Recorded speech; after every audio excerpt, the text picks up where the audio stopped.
Məhsul ixracından əldə olunan 59 milyon dolların ölkəyə qaytarılmamasına görə şirkət rəhbərləri beynəlxalq axtarışa verilib. Bu barədə Baş Prokurorluğun mətbuat xidmətindən məlumat verilib. Bildirilib ki, kənd təsərrüfatı və digər məhsulların ixracından əldə olunan pul vəsaitlərinin ölkəyə qaytarılması istiqamətində prokurorluq orqanları tərəfindən kompleks tədbirlər davam etdirilir. Xarici ölkələrə müxtəlif növ məhsulları ixrac edən bəzi sahibkarlıq subyektlərinin müvafiq valyutada olan pul vəsaitlərini Azərbaycana qaytarmamaları ilə bağlı Dövlət Gömrük Komitəsindən daxil olmuş məlumatlar əsasında prokurorluq orqanlarında cinayət işləri başlanaraq ibtidai istintaq aparılır. Bakı şəhəri Nərimanov rayon prokurorluğunda istintaq edilən cinayət işi üzrə fiziki şəxs My Vegetables MMC tərəfindən kənd təsərrüfatı məhsullarının konsiqnasiya yolu ilə xarici ölkəyə ixracından əldə edilən ümumilikdə 14 milyon dollardan artıq pul vəsaitinin Azərbaycanda müvəkkil edilmiş bankın hesabına qaytarılmamasına əsaslı şübhələr müəyyən edildiyindən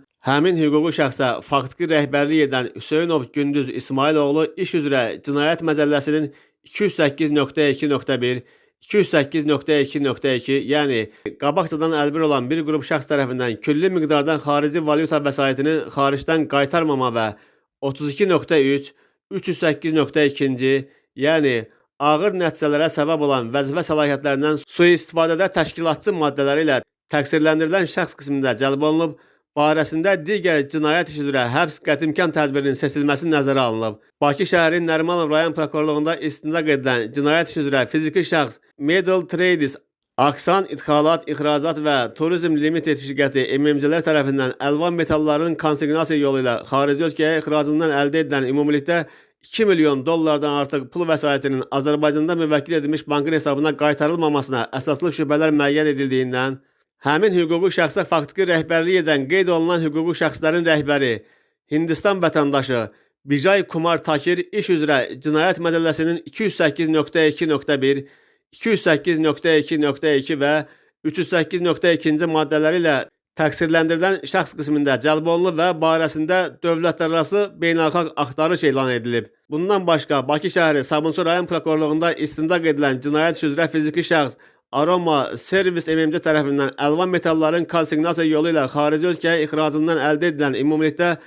4 milyon dollardan artıq pul vəsaitinin Azərbaycanda müvəkkil edilmiş bankın hesabına qaytarılmamasına əsaslı şübhələr müəyyən edildiyindən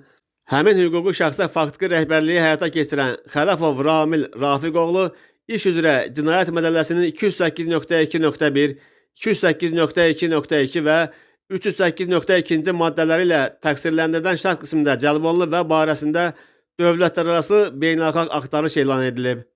Bakı şəhəri Binəqədi rayon prokurorluğunda istintaq edilən cinayət işi üzrə fiziki şəxs Middle Trades MMC tərəfindən müxtəlif metalların konsiqnasiya yolu ilə xarici ölkəyə ixracından əldə edilən ümumilikdə 15 milyon dollardan artıq pul vəsaitinin Azərbaycanda müvəkkil edilmiş bankın hesabına qaytarılmamasına əsaslı şübhələr müəyyən edildiyindən həmin hüquqi şəxsin rəhbəri Müslüm Qasanov iş üzrə Cinayət Məcəlləsinin 208.2.1, 208.2.2 və 308.2 maddələri ilə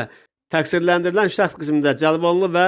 barəsində dövlətlərarası beynəlxalq axtarış elan edilib. Bundan başqa, hazırki vaxtadək Zaqatala, Balakən, Qəbələ, Xocavənd, İmişli, Hacıqabul, Samoq, Lənkəran, Ağcabədi və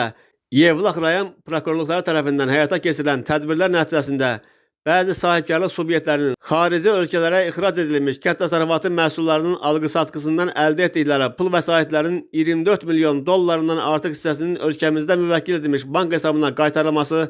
təmin olunub. Prokurorluq orqanları tərəfindən bu kateqoriya araşdırmalara dair, yəni müxtəlif şəxslər tərəfindən mal və məhsulların ixracı nəticəsində əldə edilən pul vəsaitlərinin ölkəmizdə müvəkkil edilmiş bank hesablarına qaytarılması istiqamətində zəruri prosessual tədbirlərin icrası davam etdirilirdi.